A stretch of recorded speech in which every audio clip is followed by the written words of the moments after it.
ஆதன் news நேயர்களுக்கு வணக்கம். நான் உதயாஸ்ரீ. தலைப்புச் செய்திகளை காணலாம். தமிழகத்தில் அமலுக்கு வந்தது மீன்பிடி தடைக்காலம். 2 மாதங்களுக்கு எந்திர படகுகள் மூலம் மீன்பிடிக்க முடியாது. பகுஜன் சமாஜ் கட்சியின் மாநில தலைவருக்கு எதிராக செயல்பட்டதாக புகார். ஆம்ஸ்ட்ராங் மனைவியின் பதவி பறிப்பு. போக்சோ வழக்கில் கைதாகி சிறையில் அடைக்கப்பட்ட கோவை மத போதகர் காவலில் எடுத்து விசாரிக்க போலீஸ் திட்டவட்டம். திரைப்பட இயக்குனர் ஸ்டான்லி மரணம். உடல்நலக்குறைவால் சென்னையில் காலமானார். இந்திய பொருட்களுக்கான கூடுதல் வரி விதிப்பு குறைப்பு எதிரொலி. இந்தியாவிலிருந்து அமெரிக்காவுக்கு 40,000 டன் இறால்கள் ஏற்றுமதி.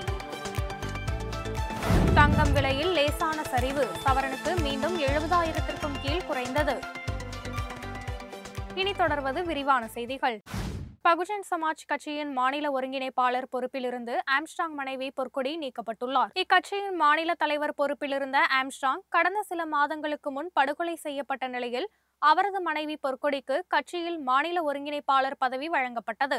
கடந்த வாரம் நடைபெற்ற கட்சியின் செயற்குழு கூட்டத்தின் போது பொற்கொடி மீது பல்வேறு விமர்சனங்கள் முன்வைக்கப்பட்டன. கட்சி தலைவருக்கு எதிராக செயல்படுவதாக புகார் தெரிவிக்கப்பட்டது.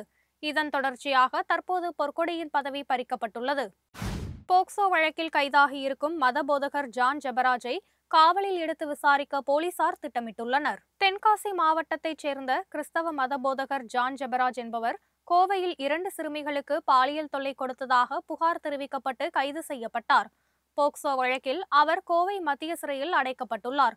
வரும் 25ஆம் தேதி வரை அவருக்கு நீதிமன்ற காவல் விதிக்கப்பட்டு இருக்கும் நிலையில் ஜான் ஜெபராஜை காவலில் எடுத்து விசாரிக்க போலீசார் திட்டமிட்டுள்ளனர். இதற்காக விரைவில் நீதிமன்றத்தில் கோரிக்கை மனு தாக்கல் செய்ய உள்ளனர். அதிமுக முக்கிய நிர்வாகிகளில் ஒருவரும் முன்னாள் அமைச்சருமான திண்டுக்கல் ஸ்ரீனிவாசன் உடல்நலம் பாதிக்கப்பட்டு மருத்துவமனையில் அனுமதிக்கப்பட்டுள்ளார். சென்னையில் உள்ள அப்போலோ மருத்துவமனையில் அனுமதிக்கப்பட்டிருக்கும் அவருக்கு மருத்துவர்கள் தொடர்ந்து சிகிச்சை அளித்து வருகிறார்கள். உணவு ஒவ்வாமை பிரச்சனையால் அவரது உடல்நலம் பாதிக்கப்பட்டு இருப்பதாக தெரிவிக்கப்பட்டுள்ளது. பிரபல தமிழ் திரைப்பட இயக்குனர் ஸ்டான்லி உடல்நலக்குறைவால் இன்று உயிரிழந்தார். அவருக்கு வயது 58. கடந்த 2002ஆம் ஆண்டு ஏப்ரல் மாதத்தில் என்ற திரைப்படம் மூலம் அறிமுகமான ஸ்டான்லி மெர்க்குரி பூக்கள், கிழக்கு கடற்கரை சாலை போன்ற மேலும் சில படங்களை இயக்கினார். அது மட்டுமின்றி பெரியார், ராவணன், சர்கார், மகாராஜா போன்ற படங்களிலும் அவர் நடித்துள்ளார். கடந்த சில தினங்களாக உடல்நலம் பாதிக்கப்பட்டிருந்த அவர் இன்று காலை உயிரிழந்தார். இன்று மாலை வளசரவாக்கம் மின் மயானத்தில் ஸ்டான்லி உடலுக்கு இறுதி சடங்கு நடைபெறும் என்று அறிவிக்கப்பட்டுள்ளது. திருவள்ளூர் நகராட்சி திமுக பெண் கவுன்சிலரை தரைக்குறைவாக விமர்சிக்கும் வீடியோ வைரலாகி இருக்கிறது. திருவள்ளூர் பெரியகுப்பம் பகுதியைச் சேர்ந்த தனலட்சுமி என்பவர் 26வது வார்டு திமுக கவுன்சிலராக இருந்து வருகிறார். அப்பகுதியைச் சேர்ந்த பொன்ராஜ் என்பவர் அவரை தரைக்குறைவாக விமர்சித்து வீடியோ ஒன்றை வெளியிட்டு இருக்கிறார். இதனால் பாதிக்கப்பட்ட தனலட்சுமி காவல்துறையில் இதுகுறித்து புகார் தெரிவித்தார்.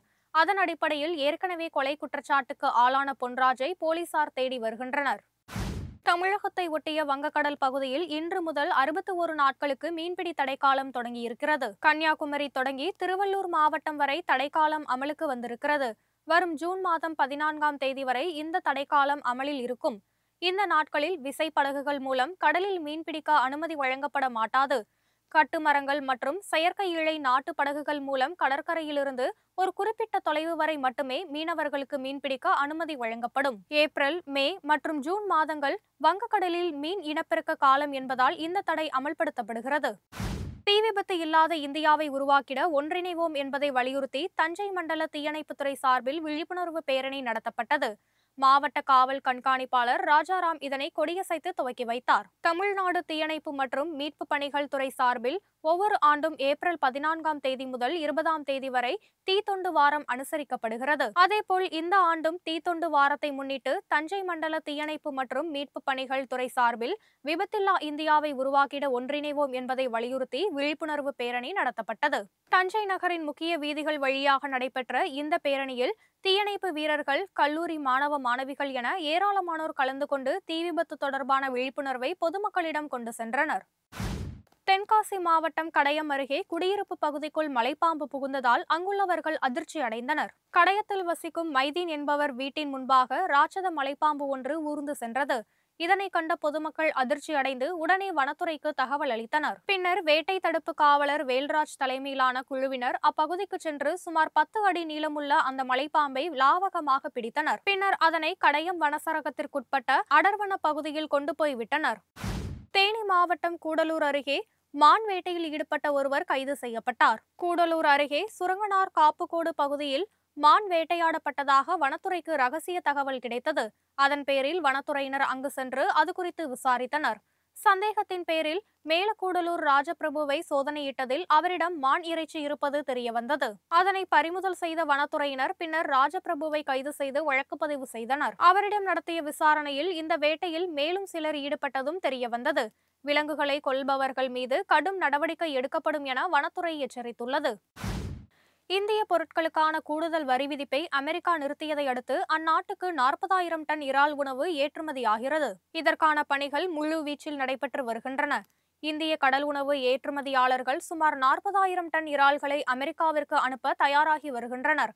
அமெரிக்காவில் நமது நாட்டின் இறால்களுக்கு எப்போதும் போல் ஆர்டர் நிலையாக இருப்பதாகவும் கூறியிருக்கிறார்கள். பிற நாடுகளின் இறக்குமதி பொருட்கள் மீது அமெரிக்க அதிபர் டிரம்ப் கூடுதல் வரிகளை விதித்தார். அந்த வகையில் நம் இந்திய பொருட்களின் மீதும் கடுமையான வரி விதிக்கப்பட்டது. 3 மாதங்களுக்கு கூடுதல் வரி விதிப்பு நிறுத்தி வைக்கப்படுவதாக அறிவிக்கப்பட்ட நிலையில் தற்போது இந்தியாவிலிருந்து அந்நாட்டுக்கு கடல் உணவு ஏற்றுமதியாகிறது. ஆபரண தங்கம் மீண்டும் சவரனுக்கு 70,000 ரூபாய்க்கும் கீழ் குறைந்துள்ளது. 22 கேரட் ஆபரண தங்கம் இன்று சவரனுக்கு 280 ரூபாய் விலை குறைந்துள்ளது. இதனால் கடந்த சில தினங்களுக்கு முன் 70,000 ரூபாயை கடந்த தங்கம் விலை சற்று குறைந்துள்ளது.